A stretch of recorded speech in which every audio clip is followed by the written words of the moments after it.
Hi hello friends, ಎಲ್ಲರಿಗೂ ನಮಸ್ಕಾರ. Food junction ಕಾರ್ಯಕ್ರಮಕ್ಕೆ ಸ್ವಾಗತ. ಬನ್ನಿ, ಇವತ್ತು ತಂಬುಳಿ ಅಥವಾ ರಸಂ ರೆಸಿಪಿಯನ್ನು ಮಾಡಿ ತೋರಿಸ್ತಾ ಇದ್ದೇನೆ. ಯಾರೆಲ್ಲ ನನ್ನ ಚಾನಲನ್ನು ಸಬ್ಸ್ಕ್ರೈಬ್ ಮಾಡ್ಕೊಂಡಿಲ್ಲ, ಪ್ಲೀಸ್ ಸಬ್ಸ್ಕ್ರೈಬ್ ಮಾಡ್ಕೊಳ್ಳಿ.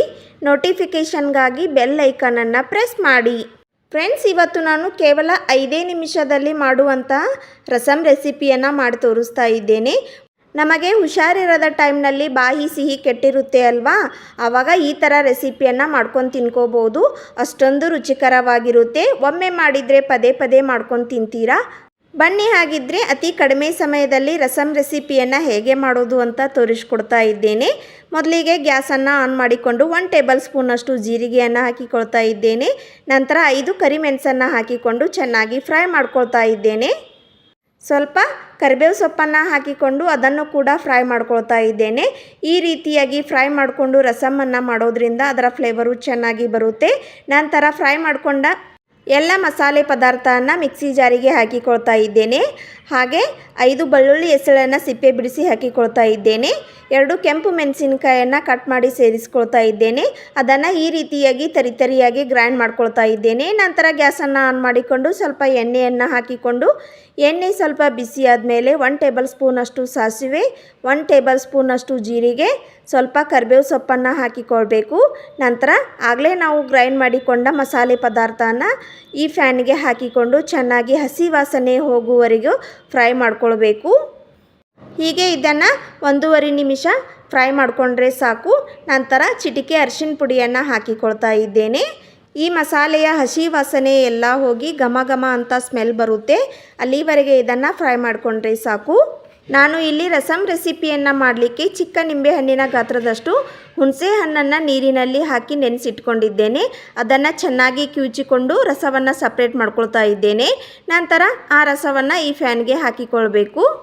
ಫ್ರೆಂಡ್ಸ್, ಈ ರೆಸಿಪಿಯನ್ನು ನೀವು ಒಮ್ಮೆ ಮಾಡಿದರೆ ಪದೇ ಪದೇ ಮಾಡ್ಕೊಂಡು ತಿಂತೀರಾ. ನಂತರ ನಾನು 1 ಕಪ್ನಷ್ಟು ನೀರನ್ನು ಸೇರಿಸ್ಕೊಳ್ತಾ ಇದ್ದೇನೆ.